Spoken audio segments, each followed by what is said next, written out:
આત્મા અને પ્રકૃતિ વચ્ચે કેવો સંબંધ છે? સમગ્ર સૃષ્ટિની ઉત્પત્તિ પ્રકૃતિમાંથી થઈ છે, એટલે પ્રકૃતિને સમગ્ર સૃષ્ટિની માતા કહેવાય છે. જેમ બાળકને પોતાની માતાના ખોળામાં જ સંપૂર્ણ શાંતિ અને સલામતીનો અહેસાસ પ્રાપ્ત થાય છે, તેમ મનુષ્ય, પશુ પક્ષી, પ્રાણી બધા જ સજીવોને પ્રકૃતિના સાનિધ્યમાં રહેવું વધારે પસંદ પડે છે. તમે એક પક્ષીને પાંજરામાં પૂરીને તેને ગમે તેટલું સારું ખવડાવો કે ગમે તેટલું સારું રાખો, છતાં પણ તે પક્ષી ખુલ્લા આકાશમાં ઉડવાનું વધારે પસંદ કરે છે. તે જ રીતે મનુષ્ય પણ પોતાના સાંસારિક જીવનમાં કે આધ્યાત્મિક જીવનમાં શાંતિ મેળવવા માટે પ્રકૃતિના સાનિધ્યમાં જવાનું વધારે પસંદ કરે છે.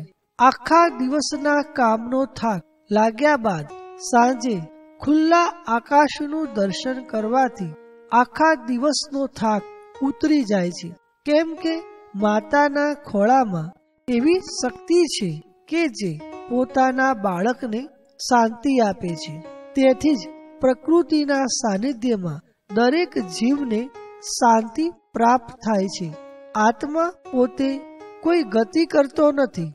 જ્યારે તમે ન હતા ત્યારે પણ આત્મા હતો અને અત્યારે તમે છો, એટલે કે તમારા શરીરમાં પણ આત્મા છે અને ભવિષ્યમાં તમારું શરીર નહીં હોય ત્યારે પણ આત્મા તો રહેવાનો.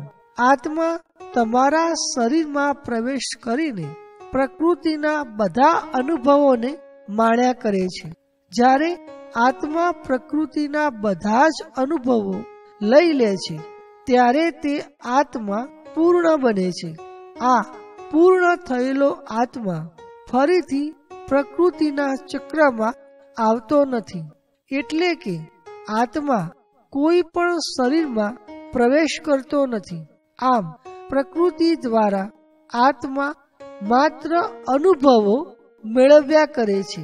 આ પરથી કહી શકાય છે કે પ્રકૃતિ આત્માને શાંતિ આપવાનું કાર્ય કરે છે અને આત્માએ પ્રકૃતિમાંથી શાંતિ મેળવવાનું કાર્ય કરે છે.